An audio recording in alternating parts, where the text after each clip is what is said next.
Trevor, 299 yards for Jameis Winston in less than a half. I mean, I know game situations dictate what you do offensively, but I think he looked pretty good coming in for Fitz.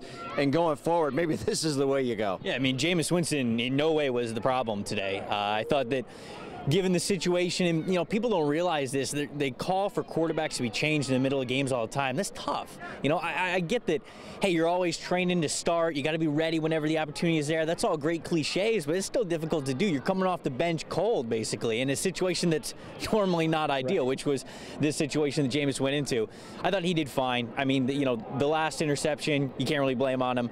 The ones that were bobbled before that, they make you a little uneasy, but I've got to think this is Jameis' show for the last 6 games. It kind of has to be, because Fitzpatrick, now you figured out what he was. You thought, hey, maybe there's a chance that magic, if you will, at the beginning of the season could be back. It's clearly not. It's 3 games in a row now, and so I've got to think that Jameis is going to be the guy moving forward.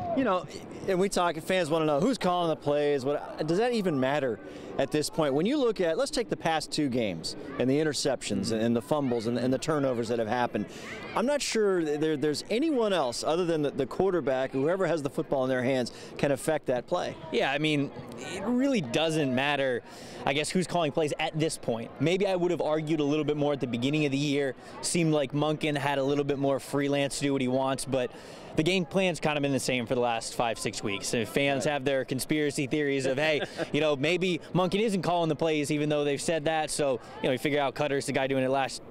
It's the Buccaneers offense. It really is. At this point, I don't think there's a lot of different creativity between each guy. I think that it's pretty strict in what's going on. And, at the end of the day, it just doesn't matter. These players got to execute. And they got to execute in the form of not turning the ball over, certainly. But, even what Cutter said when he was at the podium, he said, if we weren't turning the ball over on offense, even us not getting turnovers wouldn't be that big of a deal. But instead, this is the way that it is. And so they're, I believe, minus 23? More than 20, yeah. Something. I think it's minus 23, but it's something in the low 20s. Of whatever they are. That's on pace to be the worst ever in NFL history, so not really great.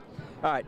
Running back Peyton Barber, he was kind of lost in the big picture today because he ran really well. Oh, and by the way, there was another guy on the other side, Saquon Barkley, who put on a show. But you know something? Peyton Barber is getting better and better and better. How exciting is this as a potential to help the Bucs offense out? Yeah, one went undrafted and the other went number 2 overall. And those 2 running backs were great today. I thought they were. Obviously Saquon Barkley going up against a depleted Buccaneers linebacker core. The guy just did what he did. Why you drafted him? To be a receiver and a runner. He was fantastic. He was the reason why the Giants could control the game for most of the time. But Peyton Barber, too, the guy runs hard. And there were a couple instances where he was almost hurt, almost going to lose that starting job. But it's a guy who goes undrafted, a guy who has something to play for, a guy who knows he might not have another starting opportunity as an NFL running back, just for whatever the situations are. He's not going to let go of this job. And he lays his heart on the line every single week. This week was no different. Peyton Barber is absolutely a constant for this team when they need him to be.